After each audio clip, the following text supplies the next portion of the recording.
On bbc.co.uk/actionline. It is 27 minutes past 8 now. Over the last few months, we've heard many stories of those whose lives have been devastated by the Post Office scandal. Mother of 5, Jacqueline Falcon, was one of those wrongly accused of fraud and handed a suspended prison sentence. Our reporter Luke Walton has been hearing her story.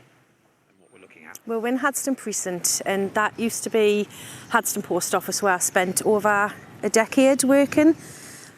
Jacqueline shows me round the village where she brought up her family and for so long worked at the post office, a job she once loved. You had many happy times here, though? Oh yeah, I did. It was my second home. I loved the post office, you know. I spent a lot of hours here. The post office has since moved round the corner. The original premises is now a barber's, but Jacqueline's memories remain raw. Nearly £1,000 went missing because of then unknown faults with the Horizon software.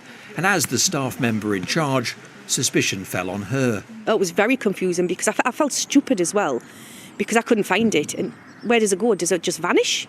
She tried to cover up the shortfall, but investigators moved in. How much of a shock was it to be arrested and actually be taken to court and convicted? It was horrendous because I got arrested in front of my children. I got took to the police station, fingerprinted, swabbed, mugshot, everything like that, put in a cell, and then the police came and searched my home.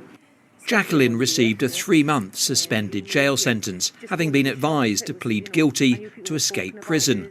What she didn't avoid was the blow to her reputation and livelihood. Couldn't hardly leave the house.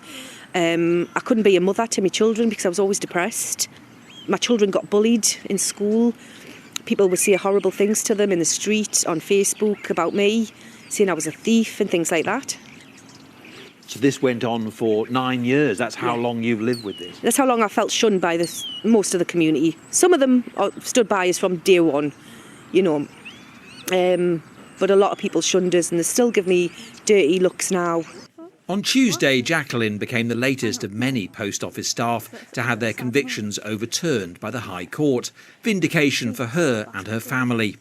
I was absolutely elated, but also emotionally and physically drained. Just feels like my mum's got the justice she deserves. She didn't do anything wrong to the post office or to anyone. It just feels like a massive heavy weight's been lifted off all of our family's shoulders, especially my mum's. As to the wider causes of the scandal, feelings are still running high. Now I know what Horizon did, what Fujitsu did, what the post office did, what the government did. It's anger now. The government insists it's speeding up justice and compensation for victims of the scandal. But for Jacqueline and others, recovering from the trauma will be a long and difficult path. Luke Walton, BBC News.